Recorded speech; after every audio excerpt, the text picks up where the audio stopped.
Hi, friend. Welcome and welcome back to the channel. Thank you so much for clicking on the video. Listen, if this is your first time here, then welcome. I give lighthearted reviews of some of my favorite TV shows and movies. So if this is something that interests you, consider sticking around because I have a whole lot more coming to my channel, and I'm so glad you're here. Now, with that being said, let's go ahead and get into it. Today, we are talking The Shy. This is season 7, episode 12. This is the season finale. And y'all, I gotta say that I really wasn't that impressed with this episode, especially for it being the season finale.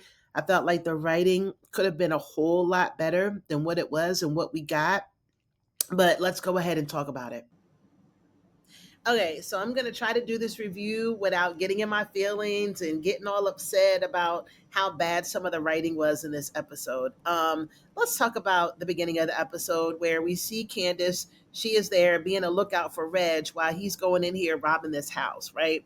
So she hits up her mentor, Terry, which is really Alicia, and Alicia asks her where she's at. So I'm assuming that when Alicia found out, she was the one that called the cops, and that's how Reg got caught and got sent to jail. Now, me in my eyes, I'm like, okay, this is great for Detective Toussaint because this is what she wanted, to find Reg in a compromising position doing something wrong so that she can get her son out of jail. Tell me why we did not see Detective Toussaint this episode. You had him in jail. The next thing you know, we got Candace talking to Keith, and Keith is trying to explain it away, talking about, oh, well, he didn't have a gun, so they're probably just going to give him breaking and entering, and that's, going to release him on bail. Bail? There shouldn't be no bail. There's no bail because they've been looking for this guy. They've been waiting for him to mess up, and he's finally done it. He broke into somebody's house. But nope.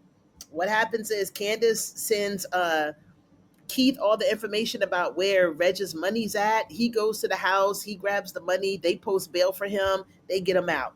So now they're trying to figure out who is your mentor because Candace went and spilled the beans and said, yeah, I was talking to her because I was scared.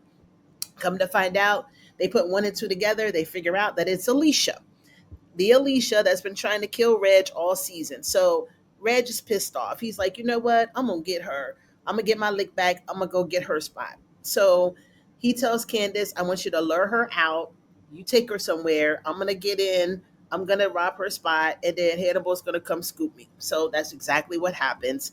Um, I didn't understand what happened in the restaurant between Candace and Alicia and why that couldn't have just been left amicable. I mean, why Candace had to turn on her like that. And knowing the character of Alicia, she wouldn't have just sat there and not say nothing and just pick up her purse and walked away. Not Alicia, not the Alicia that we know, that we've been seeing all episode, but she did. Candace got spicy with her at the table, and the next thing you know, she just looked at her, picked up her purse, and walked away. So while Reg is in there just having at it in her house, just taking everything that he can take, including finding the safe and taking all the money in the safe, how did he do that? You would think Alicia, she got cameras, she got some kind of security other than Rashad, that's going to protect her stuff. But nope, he was able to get in there and get it all and get away scot free. So that's that on that, I guess. I mean, I don't understand. And that was the last time I think we saw Reg again back at his spot with all of his people. And he was divvying out all of the money and all of the stuff. And, we got Candace like, I want to go here. I want to go there. And Reg is like, nope, we got to lay low. Still nothing wrapped up about Hannibal. Still nothing wrapped up about, I mean, none of it. It was so much that was still just left open. Detective Toussaint, we didn't see her at all. So I was kind of confused at that whole scene and how that all went down. We do know, I guess, we're going to see Reg for season 8, and I guess it wouldn't be good to have him in jail, but I think it would have been good to have him, leave out the season in jail. But I guess the writers thought otherwise, so we'll see what happens with Reg next season. Okay, now in more eye-rolling moments of this show, we see that Tiff and Vic are on their way to the hospital because Tiff went into labor. You guys remember that from last episode. She goes into labor, but before she can get to the hospital, she's got to go to the house because she has to get a picture of Rob. She's probably got a million pictures of Rob on her cell phone, but she's got to get a picture of Rob. So here we go. Now they get to the house. She can't find the picture. Then finally, Vic finds it, and then they're off to the hospital. But now they're stuck in traffic. So they get stuck in traffic, but they finally do make it to the hospital. Now, I know that when you go to the hospital, when you have a baby, you're in labor and delivery, they're trying to get you up there. The first thing that they're going to do is put you in a wheelchair. That is the very first thing that they do. They did not do that with Tiffany. So we see her and Vic rush into the elevator. I don't know where they were going, but they're rushing to the elevator. Elevator is stuck. It gets stopped. And now she's like scrunched down on the floor, getting ready to deliver the baby. So we got some people that are talking to them through the intercom. I don't know, the person who runs the elevator or whoever, and then somebody's getting a doctor and trying to, coach Vic into delivering her baby. So she ends up having the baby in the elevator. It was giving me very much 80s, 90s sitcom. I was like, man, I've seen this somewhere before. Like I've seen it on what Family Ties or some, I don't know, some sitcom from way back when where some lady gets, maybe Martin or something. I don't know. Somebody's having a baby somewhere where they're not supposed to. And then it's just so weird. I don't know. I didn't like it at all. Now, across the way, we see that Emmett is at the house with Keish, and all of a sudden she goes into labor. So now she's having her baby as well. Now she's gonna have like a home birth. So they've got the pool there. They've got the I guess they call him the midwife or whoever that's gonna be coaching, Keishan through having this birth and everything like that. We got Damien that's also there, along with Zuri. So she's having her baby. She needs peace. She needs calm. She needs zen, no drama, no stress. Emmett's in there talking about Jordan, game six. It was like, come on, guy, this is not what she needs right now. I thought that was funny.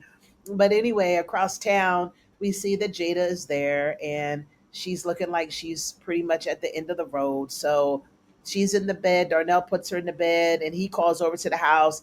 And Damien answers because Emmett's, getting Keish squared away and everything.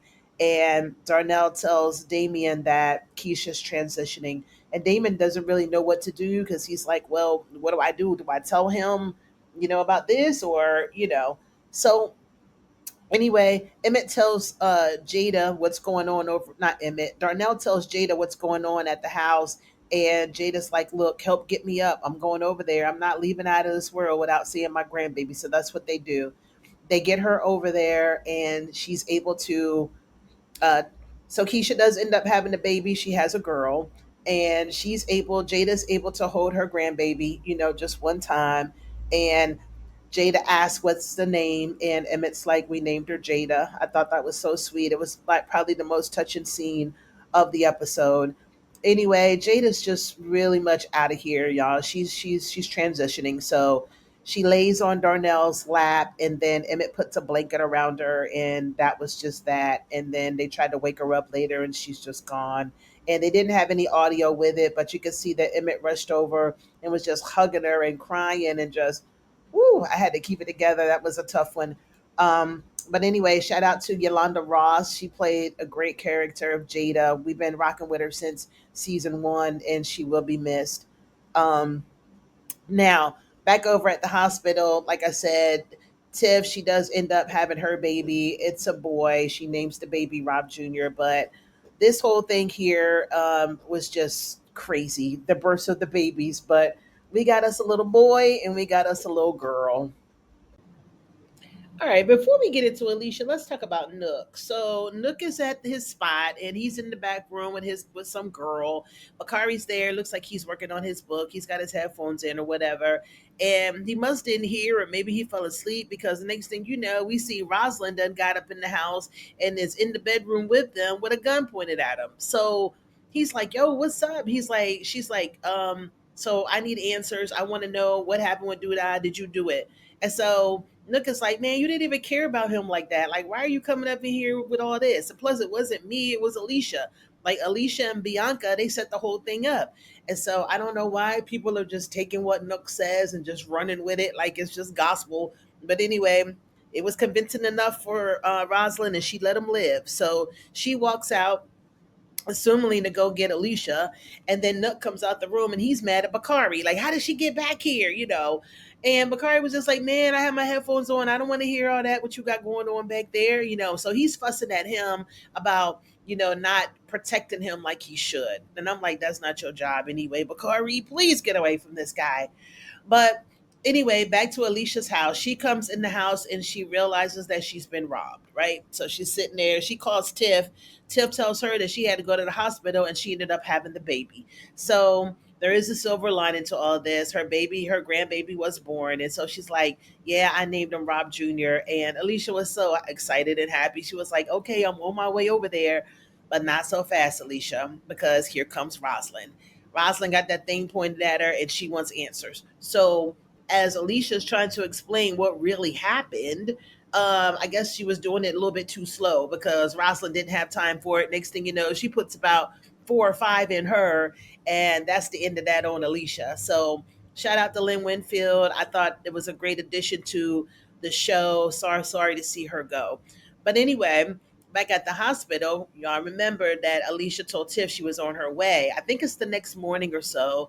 And Tiff's looking for Alicia. She's asking Vic, hey, did Alicia come over? And he's like, nah, I didn't see her or whatever. Now, Tiffany also texts Nook and asks Nook to go check it out. Like, hey, we got robbed. Can you go by the house and just check it out to see what's up? So that's what Nook does. Nook goes over there. He does see Alicia's body, does nothing, sees it, and walks right out. Make sure that he covers up the door handle so that his fingerprints aren't on the door, and he just leaves out. And that is probably, I think, the end of Nook as we see Nook. Like, I don't think we saw Nook on the screen anymore the episode. Now, back at the hospital, no, let's go to Rashad. So, like I said, it's the next morning. Rashad is waking up. It's a bright sunny day with his boo thing, his new boo thing. And he's talking about, going to work. And she's like, yeah, you need to be grateful that you have a job. He's like, you know what, you're right. So they're making plans for later. He gets up, he gets dressed, he goes over to Alicia's because y'all know he's still bodyguarding for her. And he walks in and he finds Alicia's body. And I'm like, okay, so Nook didn't call 911. Rashad, surely you're going to call 911, right? So he gets in there, he's looking around. Who does he call? He calls Vic. Well, Vic's still at the hospital with Tiff. So he's like, hey, man, I need you to get over here right now. I don't care what you're doing. Stop what you're doing. Get over here right now. It's an emergency. So Vic goes over there with Rashad. They're sitting there. Oh, man, I can't leave her on the floor. Well, let's put her on the couch. I'm like, what is going on right now? Why don't somebody call 911? I mean, it was so, I don't want to say it's ridiculous, but it was so ridiculous. Anyway, they end up picking her up and putting her on the couch. And the next thing you know, we hear, come out with your hands up. The place is surrounded. So we got cops surrounded in Alicia's house. And I'm like, so why are cops now surrounded Alicia's house? Alicia's house got broken into last night. So the cops are coming over there for that, for the armed robbery, or why are they there? I just didn't understand that part. But anyway, Rashad and Vic come out the house with their hands raised, and that's the end of that scene for now. I just didn't understand that whole thing. I don't know. I'm trying to just look at it objectively. It is TV, it is entertainment, but come on, man, y'all were doing so good, and you got to make it make sense, right? For the fans, for the viewers. But maybe I'm off. Maybe somebody can explain it to me in the comments. But we'll see what happens. Let's talk about the pastor. All right, now before we talk about the pastor, let's talk about Bakari for a minute. Now, you guys remember at the beginning of the season, Bakari was trying to write this book. So Bakari has finally finished the book, and at the beginning of this episode, he was narrating the book, talking about as death comes, so does life, and it's all a big circle. And it seemed like it was going to be a good, a good autobiography of his life and everything. At such a young age, it's tragic, but it's real. So anyway, he meets with Professor Gardner, shows him the rough draft, and Professor Gardner is telling him, okay, now that you've done this, now the real work begins. We got to get this thing edited, and we got to keep pushing and keep moving forward. But just like these kids of this generation, they want it now, they want it fast, and they want it right away. So he was like, man, I got to do more on this book. And he's like, yeah, you do. I'm so glad that Professor Gardner is in his life to kind of keep him on a straight and narrow. And also Lene. Now he goes to see Lene. He's talking to her, and Lene is telling him that although Jamal and Dom are staying at her house, she's thinking about letting him have the house, and she's going to get her own spot. She's like, it's time for me to, go out on my own, and I want you to move in with me. So initially, I'm like, no, Lene, no, no, no, no, no, no, no, no, no. You got to give him stipulations. He can move in if he leaves that street life alone, because what you don't want to do is have him come and mess up your whole world. And please don't get pregnant. Whatever you do, don't get pregnant, but she tells him she's been saving and she feels like it's good and she wants him to come. She tells him that she loves him and he says he loves her too. So we'll see what happens. I was really surprised that Bakari made it to the end of the season. He was the one that I was rooting for the most. And he has grown, but he still got Nook, man. If he could just, but I'm thinking if something happens to Nook, of course, I think that might push up Bakari to be the number one, and that might be a little appealing to him, and he'll have another decision that he has to make whether or not he's going to really, really leave that street life alone. Because y'all remember, he said he didn't want to work a 9 to 5. So, you can still not work a 9 to 5, not work a 9 to 5, and still, make ends meet. You just got to find your niche legally and not, be trying to knock people over the head for money or do whatever the case may be. So, a lot of these young kids now in this generation, they're doing it. So I just want Bakari to, just kind of take a deep breath, look at his life.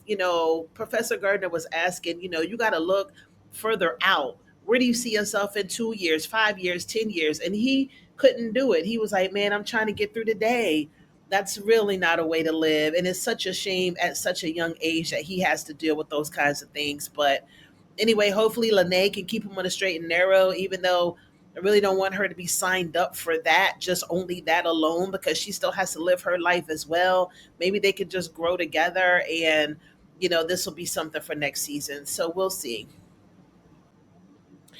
Okay, now over at the church, we see Pastor Zeke, and he's just finishing up another great sermon. Everybody is happy. He's over there in Papa Daddy Church.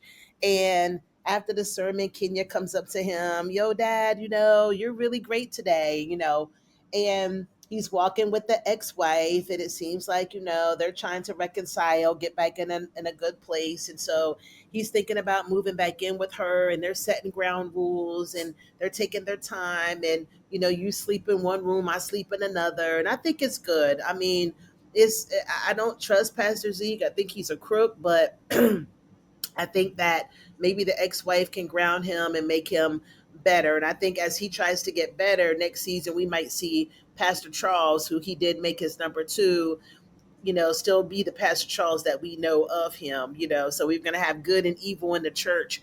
I think that's going to be a great storyline. I also want them to do something more with Papa. I mean, I know that the kids are grown now and they're all doing their own separate things, but I want them to make Papa a little bit more entertaining, a little, have a little bit more of a storyline. And I think that would be great. Something other than just hanging out with Kenya. I mean, we know that they're feeling each other. I think they're going to probably try to explore that again next season as well. So we'll be on the lookout for that. But anyway, y'all, that was the end of the episode.